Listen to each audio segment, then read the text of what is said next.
Mexican criminal gangs facing a lull in the drugs business have turned to avocado theft, with their main target the dozens of trucks an hour leaving Mexico's avocado belt for the US.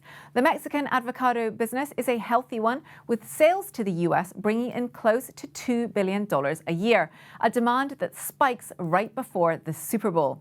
The Haas Avocado Board estimates that 153 million pounds of the fruit will be consumed at this year's game, with guacamole being a key feature of many Super Bowl viewing parties. In anticipation, 2 weeks ago, Mexican avocado exports to the US had their best week ever. Avocados from Mexico have also taken out a coveted Super Bowl ad, the 6th year that they have done so. The marketing group, which represents two different groups of Mexico-based avocado growers, have been advertising in the Super Bowl over the past 5 years. The company state that these ads have earned more than 27 billion impressions. Each year they tap into a different creative concept. Last year, Kristen Chenoweth was the star of the ads. This year it's Molly Ringwald. There are some, however, that question whether this heightened publicity might well be part of the problem. With the success of the Mexican avocado industry now common knowledge, criminal organizations start sniffing around.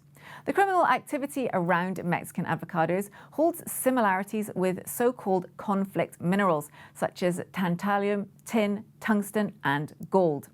As the trucks leave the avocado belt in Mexico's western state of Michoacán, they are targeted by armed robbers attempting to get their piece of this fast-growing multi-billion-dollar industry.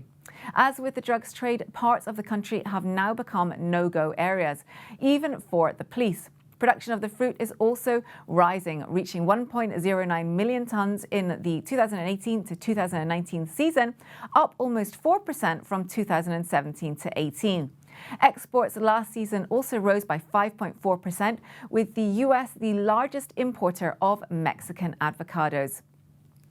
Until recently, Mexico's crime group revenue from the avocado industry was based around extortion, mainly demands of protection money from the farmers, many of whom are small holders. However, it appears that the sharp fall in the price of opium has led them to diversify. Increasingly, they have started hijacking truckloads of the fruit for exports.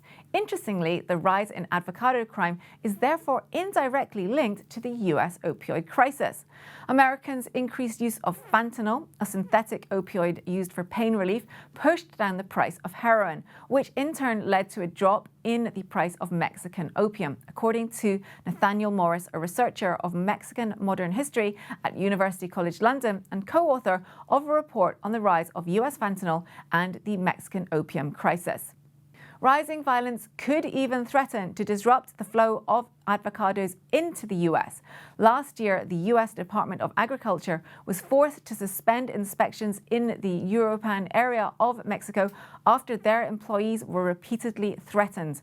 The USDA later wrote in a letter to APIEM, the Mexican Avocado Producers and Packers Association, that future security breaches or physical threats could result in suspension of their product from entering the US.